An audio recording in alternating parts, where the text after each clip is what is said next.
Good morning. This is John. And I'm Anjali. We're coming to you live from the WSMS studio. Please give attention to Alex for the pledge. Thanks, Anjali. Good morning. Please join me in a moment of silence.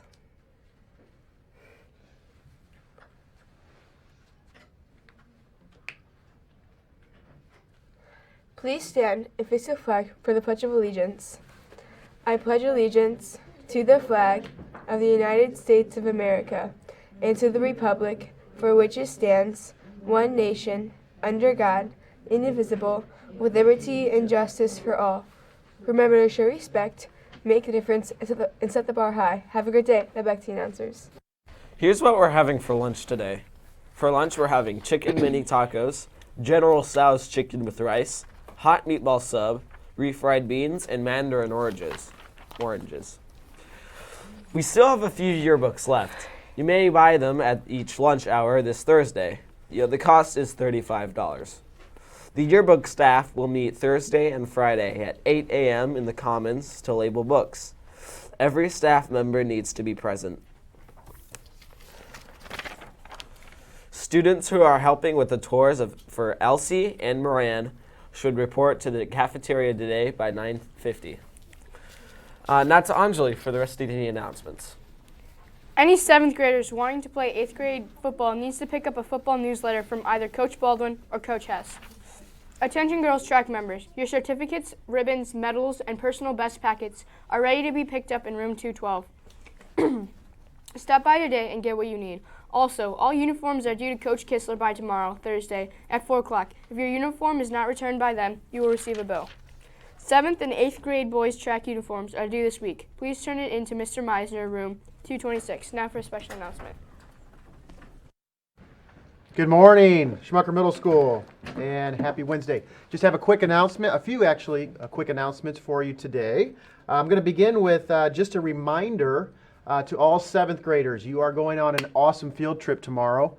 Miss Walters has done an outstanding job planning this wonderful experience for all 7th graders. And so I just want to encourage all of you 7th graders to take advantage of this opportunity and really soak in the experience you're going to have. You're going to go to Notre Dame and Bethel tomorrow. I know part of the Notre Dame trip is going to involve you getting to participate in a couple different science experiments and lab activities, which is going to be an awesome experience. So take that in.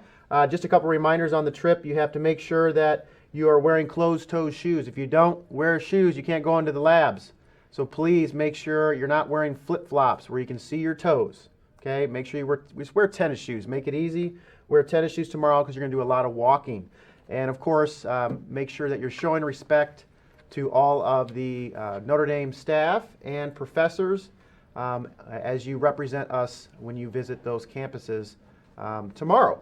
I want to put a plug in. We put an announcement out maybe last week regarding a new opportunity for 8th grade students to be a kind of a tech support person. It would be your elective class where you get to kind of help in the IMC with Chromebook issues next year. So if you're interested in that, you're techie, you like to kind of problem solve on the Chromebooks, please fill out an application. I think you can get those in the IMC and turn those in right away. Okay, the last thing I want to do is just do a special recognition. So we've done a lot of announcements over the last couple weeks about our academic Super Bowl teams. They have represented us very well. If you don't know this already, if you remember, our Spell Bowl team won the state championship earlier in the year, and then our academic Super Bowl teams competed at the end of April, and we had another state champion. The English team were state champions. This is Miss Hoover. Everybody give Miss Hoover a round of applause inside here. And they were actually back-to-back champions. We have Mrs. Wagner's here as well. Her team competed and actually was number 1 in the region and number 5 in the state. And so that's an awesome accomplishment. The other coaches, Mr. Rice and Miss Walters, were also a part of the coaching staff. And the Schmucker Middle School academic teams are ranked in the top 10 in the state. So we just received that recognition late last week. So that's kudos to all of the students participating behind us here and the coaches involved with those students. So congratulations and thank you for setting the bar high for success in those tournaments. So I don't think I have any other announcements. I'm going to turn it back to the desk. Hey, good morning. Real quick, I do have one more. 8th grade, you are doing your textbook check-in tomorrow through your fitness class. So make sure you bring all books to your fitness rotation, and then we'll get those all checked in. Make sure you can erase any stray marks in your book, get out papers, all of that business as well. Every book that you got here at school is going to be turned in tomorrow for 8th grade because, of course, you're leaving for DC that next week. Okay? Fantastic. Have a great day. And we'll see you tomorrow.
He lay on his stomach next to the rock and inched forward until his head hung out over the edge of the path. Lina watched him anxiously. His elbows stuck up on either side of him, and his head, bent down, was nearly invisible. He stayed that way for long seconds. Then he shouted, "Yes, I see something," and scrambled to his feet again. "You do it," he said. "Look at the riverbank right below us." Lina did as he had. She lay down and pulled herself forward until her head was over the edge. 8 feet or so below her, she saw the black water churning by. She tucked her chin in and looked at the riverbank. It was a sheer rock wall, straight up and down and slick with spray, and at first, that was all she saw. But she kept looking, and before long could make out short iron bars bolted into the bank, one below the next, almost directly below her. They were like the rungs of a ladder. They were a ladder, she realized. The bars provided a way to climb down the riverbank. Not a very appealing way. The bars looked slippery, and the water below was so terribly fast. And because of the dimness and the flying spray, she couldn't actually see if there was a ledge at the bottom or not. But the E was clearly an E, and the bars were clearly a ladder. This must be the right place. "Who'll go first?" said Dune. "You can," Lina said, getting to her feet and stepping away. "All right." Dune turned so that his back was to the river, and he eased himself carefully over the rocks, feeling for the first rung with his foot. Lina watched as he sank out of sight, little by little. After a few moments, his voice called up from below. "I'm down. Now you come." Lina inched backward, just as Dune had, letting one foot dangle over the edge, lower and lower, until it touched the first rung of the ladder.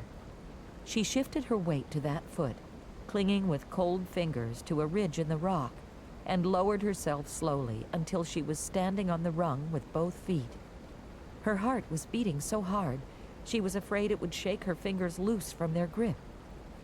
Now she had to move downward. She felt for the next rung with her foot, found it, let herself down.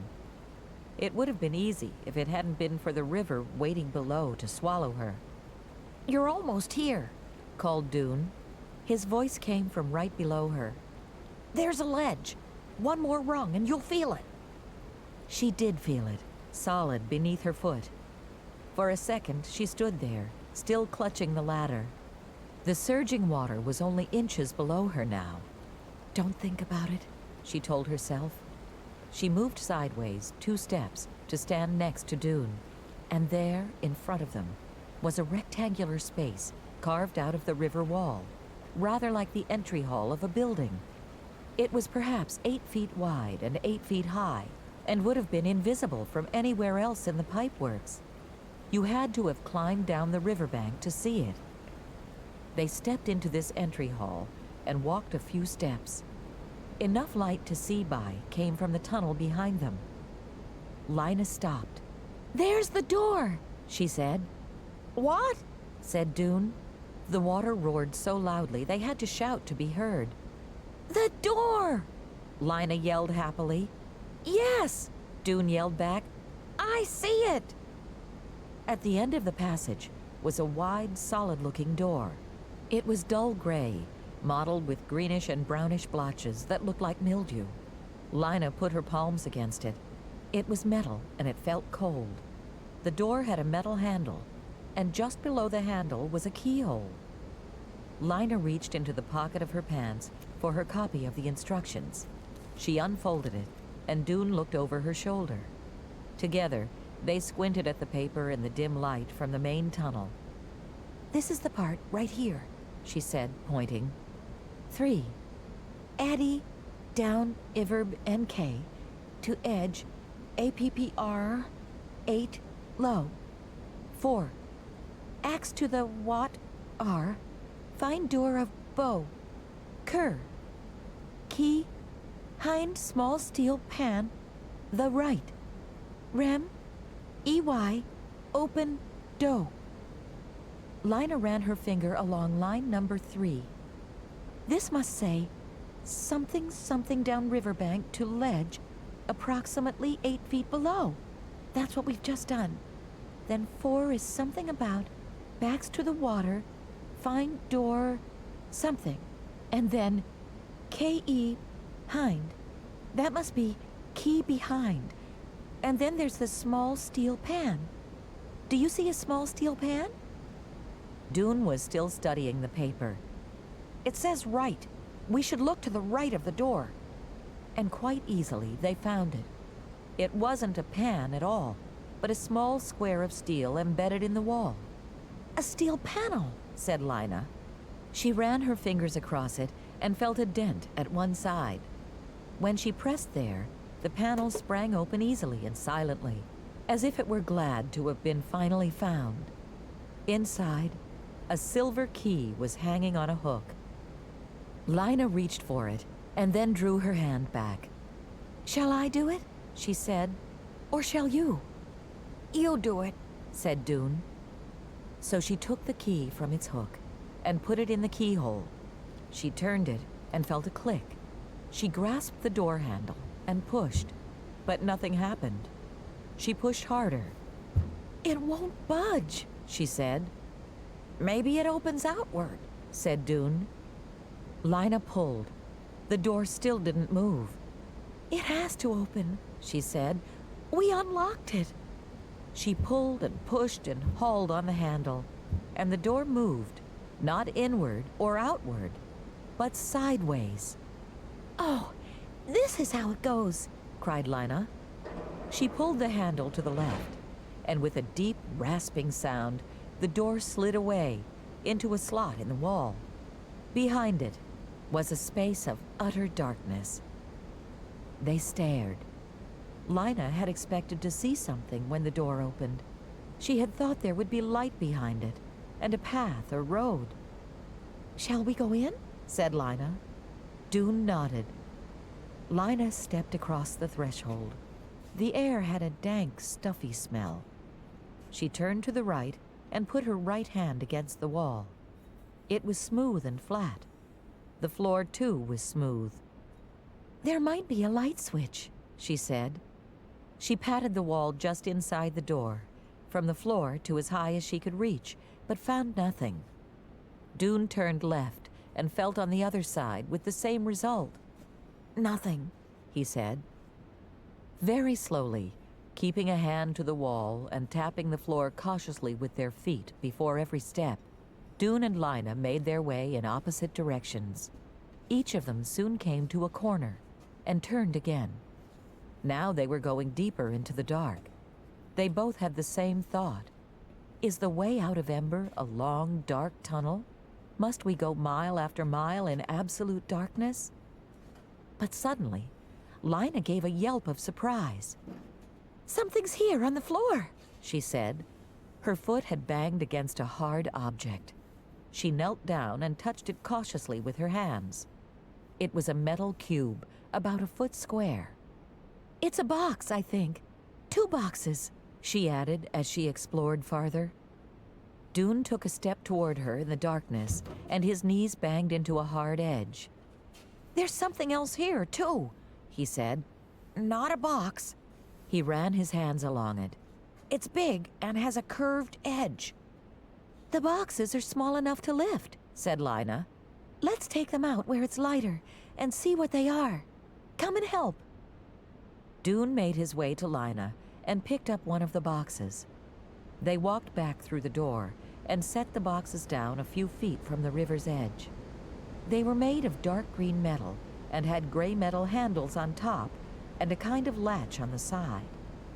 The latches opened easily. Lina and Dune raised the hinged lids and looked inside. What they saw puzzled and disappointed them. Lina's box was full of smooth white rods, each about 10 inches long. At the end of each one, a little bit of string poked out. In Dune's box were dozens of small packets wrapped in a slippery material. He opened one and found a lot of short wooden sticks, each with a blue blob on the end. Both boxes had a label on the inside of the lid. The label on Lina's box said candles.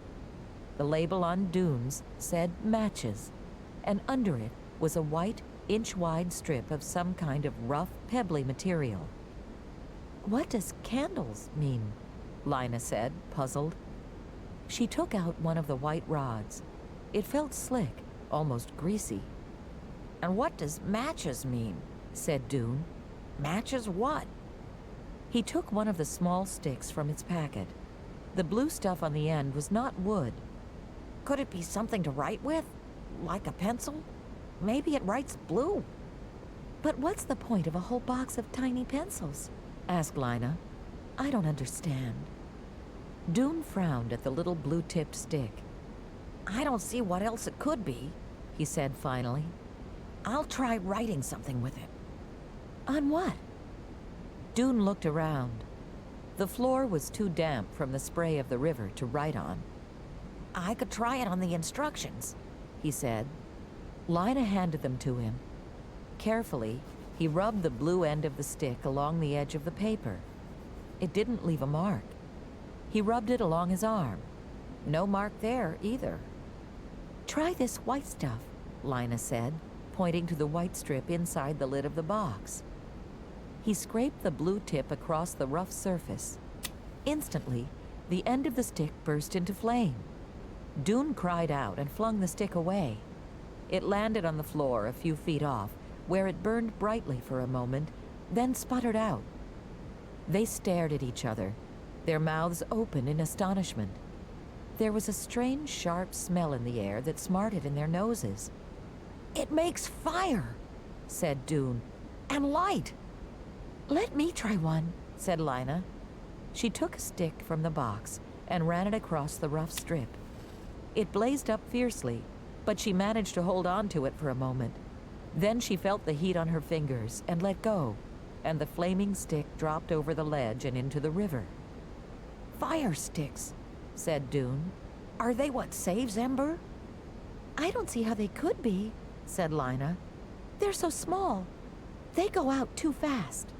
She shivered. This was not turning out the way she thought it would. She held up one of the white things. "Anyway, what are these for?"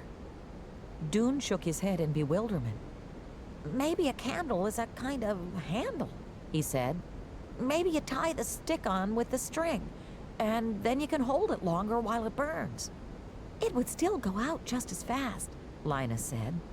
"Yes," said Dune, "but it's all I can think of. Let's try it." With a great deal of effort, they looped the string of a rod around one of the sticks. Lina held the rod while Dune scraped the blue tip into flame. They watched the stick flare brightly, making shadows jump up behind them. The wood turned black, and the charred fire stick crumbled and dropped to the ground. But the light didn't go out. The string itself had caught fire. As they watched, It sputtered and smoked and then burned steadily, filling the little room with a warm glow. "It's the movable light," said Dune in awe. All Lina's excitement flooded back. And now, she said, "we can go back into the room and see what's there." They went back down the passage to the doorway and stepped inside. Lina held the movable light at arm's length before her. In its flickering glow, they saw something made of silvery metal. They walked slowly around, examining it. It was long and low, filling up the center of the room. One end of it came to a point. The other end was flat. Across the open middle stretched 2 metal strips. 4 stout ropes were attached to the outside, one at each end and one on each side. And on the floor of the thing were 2 poles, each flattened at one end. "Look," said Lina, "there's a word on its side." They squatted at the pointed end and held the flame near the word. It said in square black letters, "Boat." "Boat," repeated Dune. "What does that mean?"